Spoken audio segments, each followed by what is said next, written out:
नमः शिवाय। शिव पुराण विद्येश्वर संहिता 9वां अध्याय। शिवलिंग पूजन का महात्म्य। नंदिकेश्वर कहते हैं, ब्रह्मा और विष्णु भगवान शिव को प्रणाम कर चुपचाप उनके दाएं बाएं भाग में खड़े हो गए। उन्होंने पूजनीय महादेव जी को श्रेष्ठ आसन पर बैठाकर पवित्र वस्तुओं से उनका पूजन किया। दीर्घ काल तक स्थिर रहने वाली वस्तुओं को पुष्प वस्तु तथा अल्प काल तक टिकने वाली वस्तुओं को साकृत वस्तु कहा जाता है।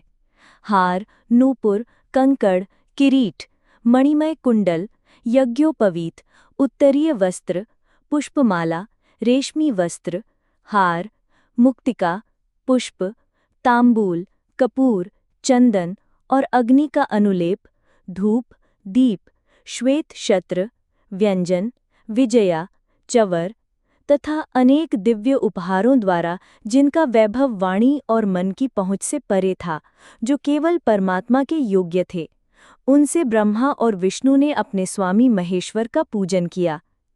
इससे प्रसन्न होकर भगवान शिव ने दोनों देवताओं से मुस्कुराकर कहा, पुत्रों, आज तुम दोनों द्वारा की गई पूजा से मैं बहुत प्रसन्न हूँ। इसी कारण ये दिन परम पावन और महान होगा। ये तिथि शिवरात्रि के नाम से प्रसिद्ध होगी और मुझे अत्यंत प्रिय होगी। इस दिन जो मनुष्य मेरे लिंग अर्थात निराकार रूप की या मेरी मूर्ति अर्थात साकार रूप की दिन रात उपवास सहित यथोचित भावना से पूजा करेगा, वो मेरा परम प्रिय भक्त होगा। संपूर्ण वर्ष भर मेरी पूजा करने से जो फल प्राप्त होता है, वो फल शिवरात्रि के दिन मेरी पूजा से तुरंत ही प्राप्त हो जाता है। जैसे पूर्ण चंद्र का उदय समुद्र की वृद्धि का अवसर है, उसी प्रकार शिवरात्रि की तिथि मेरे धर्म के विकास का समय है। इस तिथि को मेरी स्थापना का मंगलमय उत्सव मनाया जाना चाहिए। मैं मार्गशीर्ष मास में आगमन के साथ पूर्णमासी या त्रयोदशी को ज्योतिर्मय स्तंभ के रूप में प्रकट हुआ था। इस दिन जो भी मनुष्य पार्वती सहित मेरा दर्शन करता है या मेरी मूर्ति या लिंग की झांकी करता है, वो मेरे लिए कात्यायनी से भी अधिक प्रिय है। इस शुभ दिन मेरे दर्शन मात्र से पूर्ण फल प्राप्त होता है और यदि पूजा भी की जाए तो इतना अधिक फल प्राप्त होता है कि उसका वर्णन वाणी से नहीं किया जा सकता।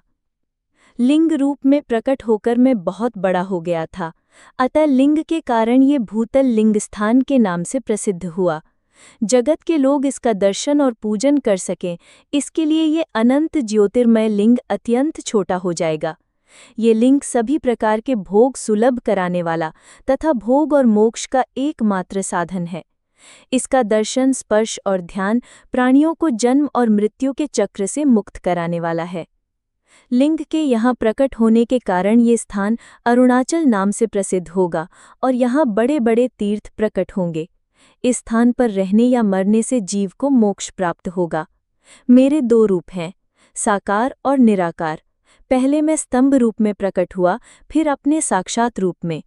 ईश्वर भाव मेरा निराकार रूप है और महेश्वर भाव मेरा साकार रूप है। ये दोनों ही मेरे सच्चे रूप हैं। मैं ही पर ब्रह्म परमात्मा हूँ। जीवों पर अनुग्रह करना मेरा कार्य है।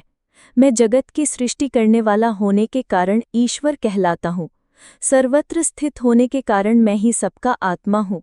सर्ग से लेकर अनुग्रह तक जो जगत संबंधी 5 क्रियाएं हैं, वे सदा ही मेरी हैं। मेरी ईश्वर रूपता का बोध कराने के लिए पहले लिंग प्रकट हुआ, फिर अज्ञात ईश्वरत्व का साक्षात्कार कराने के लिए मैं जगतगुरु रूप में प्रकट हुआ। मेरा समग्र रूप मेरे ईश्वर भाव का और विशिष्ट रूप मेरे ईश्वर स्वरूप का बोध कराता है। मेरा शिवलिंग मेरा स्वयं का रूप है और मेरे सामीप्य का प्रतीक है। मेरे शिवलिंग की स्थापना करने वाले मेरे उपासक को मेरी समानता का बोध हो जाता है तथा वो मेरे साथ एकत्व का अनुभव करता हुआ संसार सागर से मुक्त हो जाता है।